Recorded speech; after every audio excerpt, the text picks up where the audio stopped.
High guys, welcome back to the channel. ಮೊದಲನೇದಾಗಿ Saturday night main event ಬಗ್ಗೆ ಮಾತಾಡೋದಾದ್ರೆ, literally Saturday night main event ಎಲ್ಲಿ ಬರುತ್ತೆ ಅಂತ ಸಿಕ್ಕಾಪಟ್ಟೆ ಕನ್ಫ್ಯೂಷನ್ಸ್ ಗಳು ನಮಗೆ ನೋಡೋದಕ್ಕೆ ಸಿಗ್ತಾ ಇದೆ. ನಿಮಗೆ ಗೊತ್ತಿರಬಹುದು, ರೀಸೆಂಟ್ ಆಗಿ ಸ್ಯಾಟರ್ಡೆ ನೈಟ್ ಮೇನ್ ಇವೆಂಟ್ ನಮಗೆ ಯೂಟ್ಯೂಬ್ ಅಲ್ಲಿ ಫ್ರೀ ಆಗಿ ನೋಡೋದಕ್ಕೆ ಸಿಗ್ತಾ ಇತ್ತು. ಅಂಡ್ ರೀಸೆಂಟ್ ಆಗಿ ಡಬ್ಲ್ಯೂ ಅವರೇ ಅಫಿಷಿಯಲ್ ಆಗಿ ಅನೌನ್ಸ್ ಕೂಡ ಮಾಡಿದ್ರು, ಇವನ್ ಆರ್ಟಿಕಲ್ ಕೂಡ ಹಾಕಿದ್ರು.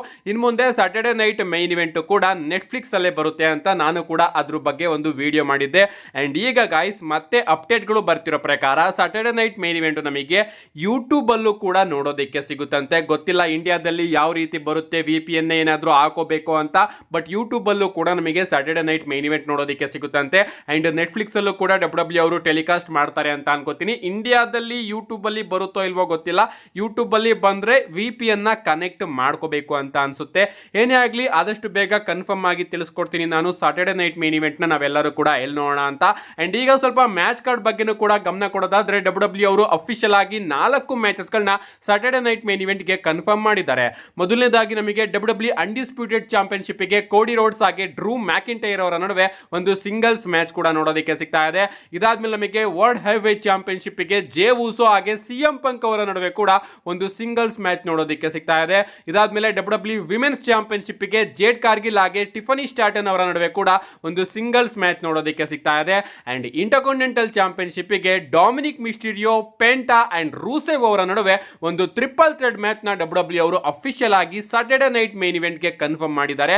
ಸೊ 4 ಮ್ಯಾಚ್ ನ ಡಬ್ಲ್ಯೂ ಅವರು ಅಫಿಷಿಯಲ್ ಆಗಿ ಕನ್ಫರ್ಮ್ ಮಾಡಿದ್ದಾರೆ. ಜಾಸ್ತಿ ಅಂದ್ರೆ ಇನ್ನ ಒಂದು ಮ್ಯಾಚ್ ಕನ್ಫರ್ಮ್ ಆಗೋದು ನೋಡೋದಕ್ಕೆ ಸಿಗಬಹುದು ಸ್ಯಾಟರ್ಡೆ ನೈಟ್ ಮೇನ್ ಇವೆಂಟ್ ಗೆ. ಅಂಡ್ ಈ 4 ಮ್ಯಾಚಸ್ ಗಳು ಕೂಡ ಚಾಂಪಿಯನ್ಶಿಪ್ ಮ್ಯಾಚ್ ಆಗಿರೋದ್ರಿಂದ ಸಿಕ್ಕಾಪಟ್ಟೆ ಇಂಟ್ರೆಸ್ಟಿಂಗ್ ಆಗಿ ಕಾಣಿಸ್ತಾ ಇದೆ. ನೆಕ್ಸ್ಟ್ ಅಪ್ಡೇಟ್ ಕಡೆ ಬರೋದಾದ್ರೆ, ಇದಿರ್ತಕ್ಕಂಥದ್ದು ನಮ್ಮ ಬ್ರಾನ್ ಬ್ರೇಕರ್ ಹಾಗೆ ಬ್ರಾನ್ಸನ್ ರೀಡ್ ಅವರ ಬಗ್ಗೆ. ನಿಮಗೆ ಗೊತ್ತಿರಬಹುದು, ರೀಸೆಂಟ್ ಆಗಿ ನಮಗೆ ವರ್ಲ್ಡ್ ಹೆವಿ ಚಾಂಪಿಯನ್ಶಿಪ್ ನ ನಂಬರ್ 1 ಕಂಟೆಂಡರ್ ನ ಫೇಸ್ ಮಾಡೋದಕ್ಕೋಸ್ಕರ ಒಂದು ಬ್ಯಾಟಲ್ ರಾಯಲ್ ನೋಡೋದಕ್ಕೆ ಸಿಕ್ತು.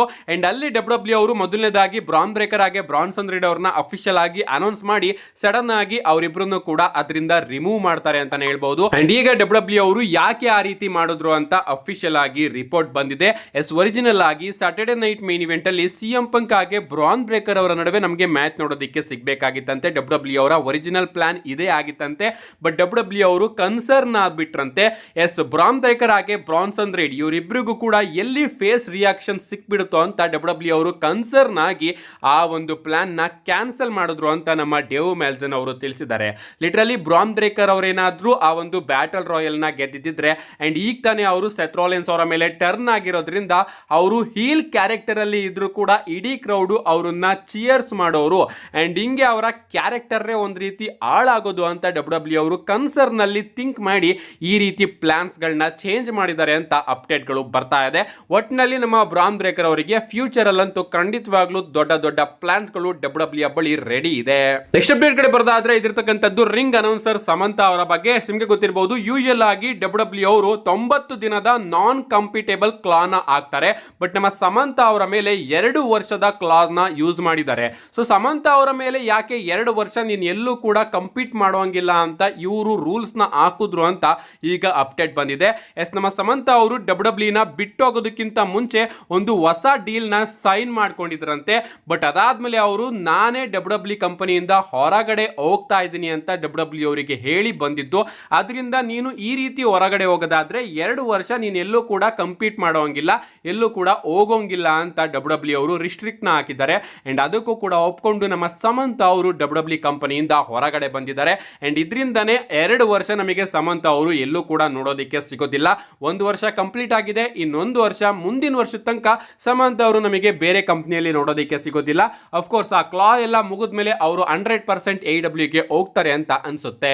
ನಮ್ಮ ನೆಕ್ಸ್ಟ್ ಅಂಡ್ ಫೈನಲ್ ಅಪ್ಡೇಟ್ ಕಡೆ ಬರೋದಾದ್ರೆ, ಇದಿರ್ತಕ್ಕಂಥದ್ದು ಬೀಸ್ಟ್ ಬ್ರಾಕ್ ಲೆಸ್ನರ್ ಅವರ ಬಗ್ಗೆ. ನಿಮಗೆ ಗೊತ್ತಿರಬಹುದು, ಲಾಸ್ಟ್ ಟೈಮ್ ನಮ್ಮ ಬ್ರಾಕ್ ಲೆಸ್ನರ್ ಅವರು ನಮಗೆ ರಸಲ್ ಮೇನಿಯಾ 39 ಅಲ್ಲಿ ನೋಡೋದಕ್ಕೆ ಸಿಕ್ಕಿದ್ರು. ಅಂಡ್ ಅದು ಕೂಡ ಅವರ ಮ್ಯಾಚ್ ಒಮಾಸ್ ಅವರ ವಿರುದ್ಧ ನೋಡೋದಕ್ಕೆ ಸಿಕ್ಕಿತ್ತು. ರಸಲ್ ಮೇನಿಯಾ 40 ಗೆ ಬರಬೇಕಾಗಿತ್ತು, ಬಟ್ ಅದಾದ್ಮೇಲೆ ಅವರ ಮೇಲೆ ಕೇಸ್ ಆಯ್ತು. ಅಂಡ್ ಡಬ್ಲ್ಯೂ ಅವರು ಕೂಡ ಬ್ರಾಕ್ ಲೆಸ್ನರ್ ಅವರನ್ನ ಡಬ್ಲ್ಯೂ ಕಂಪನಿಗೆ ಕರ್ಕೊಂಡು ಬರಲಿಲ್ಲ. ಅಂಡ್ 2 ವರ್ಷ ರಸಲ್ ಮೇನಿಯಾದಲ್ಲೂ ಕೂಡ ಬ್ರಾಕ್ ಲೆಸ್ನರ್ ಅವರು ಇರಲಿಲ್ಲ. ಬಟ್ ಡಬ್ಲ್ಯೂ ಅವರು ಈಗ ಅಫಿಷಿಯಲ್ ಆಗಿ ಕನ್ಫರ್ಮ್ ಮಾಡಿದ್ದಾರೆ, ಬ್ರಾಕ್ ಲೆಸ್ನರ್ ಅವರು ರಸಲ್ ಮೇನಿಯಾ 42 ಅಲ್ಲಿ ಇರ್ತಾರೆ ಅಂತ. ಅಂಡ್ ಈಗ ಗೈಸ್, ರಸಲ್ ಮೇನಿಯಾ 40 ಗೆ ಪ್ಲಾನ್ ಆಗಿತ್ತಲ್ಲ ಬ್ರಾಕ್ ಲೆಸ್ನರ್ ಹಾಗೆ ಗಂತರ್ ಅವರ ಮ್ಯಾಚ್, ಆ ಒಂದು ಮ್ಯಾಚ್ ನ ಡಬ್ಲ್ಯೂ ಅವರು ರಸಲ್ ಮೇನಿಯಾ 42 ಗೆ ಪ್ಲಾನ್ ಮಾಡ್ತಾ ಇದಾರಂತೆ.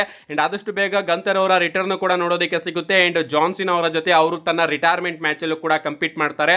ಅಂಡ್ ಅದಾದ್ಮೇಲೆ ಡಬ್ಲ್ಯೂ ಅವರು ಗಂತರ್ ಹಾಗೆ ಬ್ರಾಕ್ ಲೆಸ್ನರ್ ಅವರ ಮ್ಯಾಚ್ ನ ರಸಲ್ ಮೇನಿಯಾಗೆ ಪ್ಲಾನ್ ಮಾಡ್ತಾರೆ ಅಂತ ಅಪ್ಡೇಟ್ಗಳು ಬರ್ತಾ ಇದೆ. ಬ್ರಾಕ್ ಲೆಸ್ನರ್ ಅವರಿಗೆ ಬಹಳಷ್ಟು ಅಪೋನೆಂಟ್ಸ್ ಗಳು ಕೂಡ ಇದ್ದಾರೆ. ಬ್ರಾಕ್ ಲೆಸ್ನರ್ ಆಗಿ ಬ್ರಾನ್ ಬ್ರೇಕರ್ ಅವರ ಮ್ಯಾಚ್ ಕೂಡ ಪ್ಲಾನ್ ಮಾಡಬಹುದು ಡಬ್ಲ್ಯೂ ಅವರು. ಅಂಡ್ ಅದನ್ನ ಬಿಟ್ಟರೆ ಬ್ರಾಕ್ ಲೆಸ್ನರ್ ಆಗಿ ಗಂತರ್ ಅವರ ಮ್ಯಾಚ್ ಕೂಡ ನಮಗೆ ರಸಲ್ ಮೇನಿಯಾದಲ್ಲಿ ನೋಡೋದಕ್ಕೆ ಸಿಗಬಹುದು. ನಿಮ್ಗೆ ಅನ್ಸುತ್ತೆ ಗಾಯ್ಸ್ ಬ್ರಾಕ್ ಲೆಸ್ನರ್ ಅವರ ಅಪೋನೆಂಟ್ ಯಾರಾಗಿರ್ತಾರೆ ರಸಲ್ ಮೇನಿಯಾದಲ್ಲಿ? ನಿಮ್ಮ ಅನಿಸಿಕೆನ ಕಮೆಂಟ್ ಮಾಡಿ. ಅಂಡ್ ಈ ಮಧ್ಯೆ ಒಮಾಸ್ ಅವರು ಮತ್ತೊಮ್ಮೆ ಬ್ರಾಕ್ ಲೆಸ್ನರ್ ಅವ್ರನ್ನ ಕಾಲ್ ಔಟ್ ಮಾಡಿದ್ದಾರೆ. ಅವರು ರೀಸೆಂಟ್ ಆಗಿ ಸ್ಟೇಟ್ಮೆಂಟ್ ನ ಕೊಡ್ತಾರೆ, ಬ್ರಾಕ್ ಲೆಸ್ನರ್ ನಾನು ನಿನ್ ಜೊತೆ ಮತ್ತೊಮ್ಮೆ ಮ್ಯಾಚ್ ಆಡೋದಕ್ಕೆ ರೆಡಿ ಇದ್ದೀನಿ ರಸಲ್ ಮೇನಿಯಾ 42 ಅಲ್ಲಿ ಅಂತ. ಬಟ್ ಈ ಬಾರಿ ಡಬ್ಲ್ಯೂ ಅವರು ಆ ಒಂದು ತಪ್ಪನ್ನ ಮಾಡೋದಿಲ್ಲ ಅಂತ ಅನ್ಸುತ್ತೆ. ನಿಮ್ಮ ಅನಿಸಿಕೆನ ಕಮೆಂಟ್ ಮಾಡಿ ಅಂತ ಹೇಳ್ತಾ see you guys in my next video.